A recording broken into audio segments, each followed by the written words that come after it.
Hi everybody, it's Diana, and I'm here with a Teach Me Tuesdays video for you this week. And I'm going to be using the Stamparatus to make this really cute card. So I have a little tip to using the Stamparatus.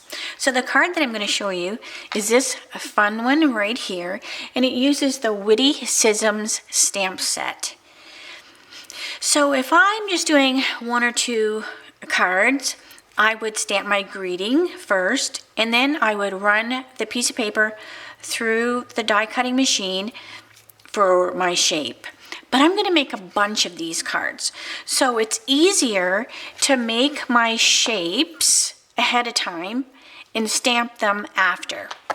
So to do this so easy is I have all my little shapes already run through the machine, and then I'm going to bring my Stamparatus over. And I have made, I just call it a jig, and it's just a piece of paper that I have made the shape, so it's the hole that this fits inside. So now all I have to do is I have put my berry, my thank you very much, on the Stamparatus. And then all I have to do is it's like a puzzle now, right? So now I just take my piece, it lays into its hole. I ink up my stamp. Ink up my stamp. And then I just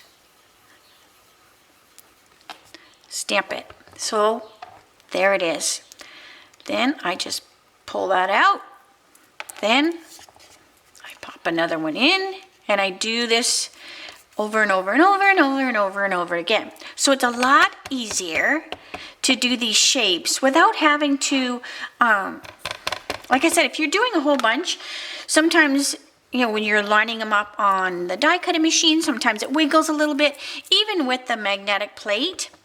So when you're doing tons of them, to me, this is just a quicker way to do it. And then I just set these aside, let them dry, and then, I'll color them. So what I did for the card is I just colored with my, let me show you. I put these here to show you too. So what I do is I have all of these by my Stamparatus. Now what you could do is you could also put them in the folder where the dies go, so you always have them there.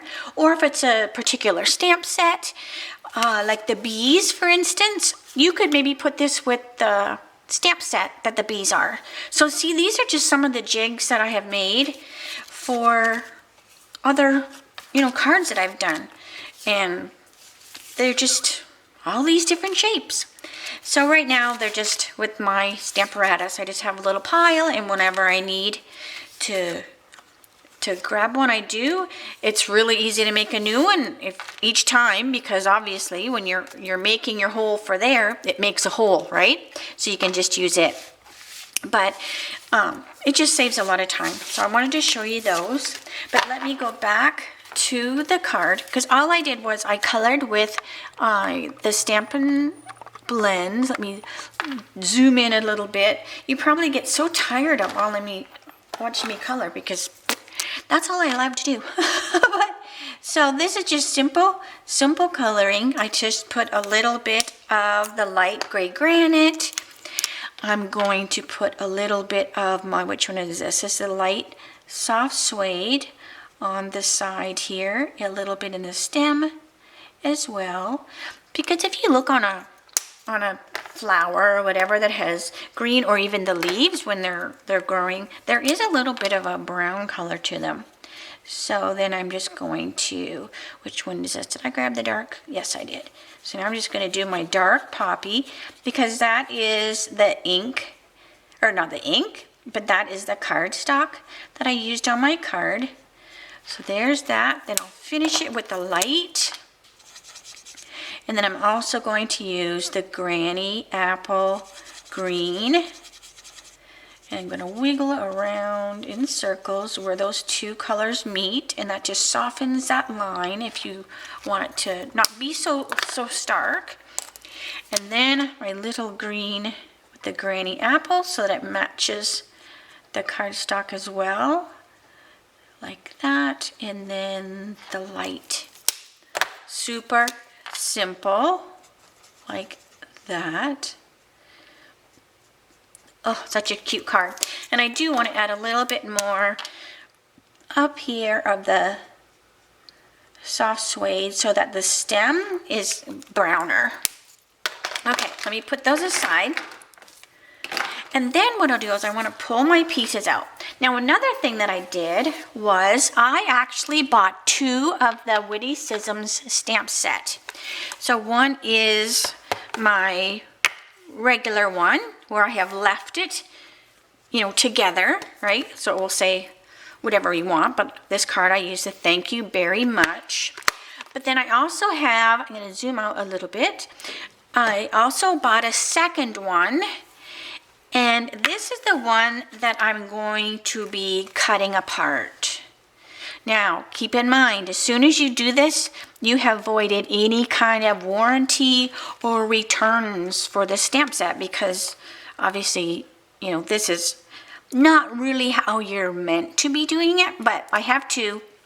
In this way, I have my thank you very much, and it's separate so that I can use my berry or whatever I decide. You know, I'll cut the little hat away from the greeting, the little baby carriage, that little cute little taco. I'll do the same thing with that, my little cactus, so I can use them individually.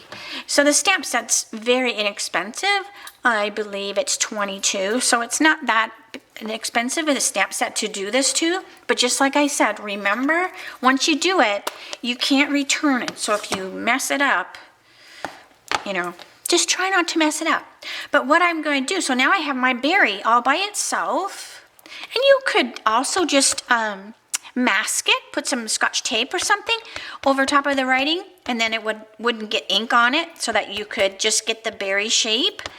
But then you'd have to peel off the Scotch tape each time. So to me, this was just easier. So what I did was I cut the thank you very much away from the berry, and now I can have this whole background, just the berry. So I'm kind of making my own designer cardstock with the little berry, and this is just Granny Apple Green ink on the Granny Apple Green cardstock. Super easy. Then I'm just going to assemble my card.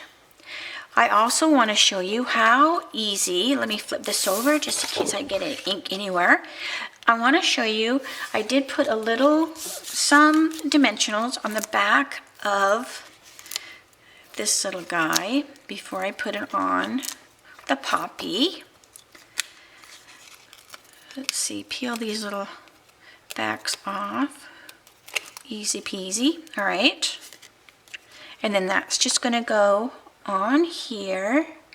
But then I'm going to put some of the new seam binding. It's like a crinkled seam binding. And look at it. It is like, I've been cutting for class, and it's very staticky. So it's it's kind of crazy to work with. But anyways, but what you can do is, what I usually do when I do the ribbons, so I'm going to cut this here. These are just a couple of pieces I had left over.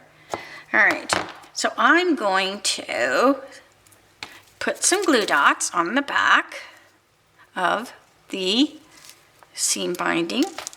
Then I'm going to put it onto here. I'll stick that on there, wrap it around to the back.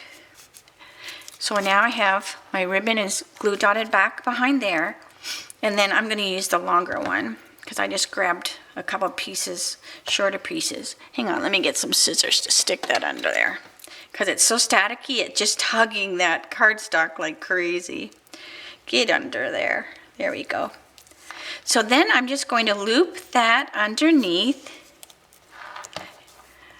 If it wasn't so staticky, I'm just wanting to laugh at it. Okay, so then I go up underneath, and then all I'm going to do is tie this in a knot. And you can tie it in a single knot or a double knot. It's totally up to you. You could even have a bow, right? And have like a pretty little bow, but I just did a knot. And then I'll trim my little ends. They're so cute. But what this does is it gives you like a tighter bow. So if I were to just pull it around and tie it in a knot, it still would even how tight you did it, sometimes they're still a little loose. So this just gives it a really nice taut look, and it looks like you have just totally wrapped it around and tied it. But it's just that little cheater knot, I always call it. It's like a little fake knot. And then you would just cute assemble your card, super fast, super quick. And then by doing your knot like this, it also allows you to move your knot. So if you want your knot over here, you can just slide it. So if you want your knot over here, if you want your knot over there, you can do that as well. What's even cuter is if you were to put different ribbon. So you have one color ribbon going this way, and then you put a totally different color ribbon as your knot. And that kind of gets people like, well, how did they do that? But that's how you get that kind of look too. So I should have showed you that, but I didn't think of that till right this second. But anyways, all right. So that is your quick little video today, a little tip with the Stamparatus, a little tip, I guess, with the ribbon if you've never seen that before, and as well as changing your stamps a little bit so you can make them a little more versatile. So there's a few little tips for you. If you want to learn some more, there is my blog. I would love for you to shoot me a little note and tell me what you're looking forward to seeing in the future. So I hope you have a great week, and I will talk to you soon. Bye.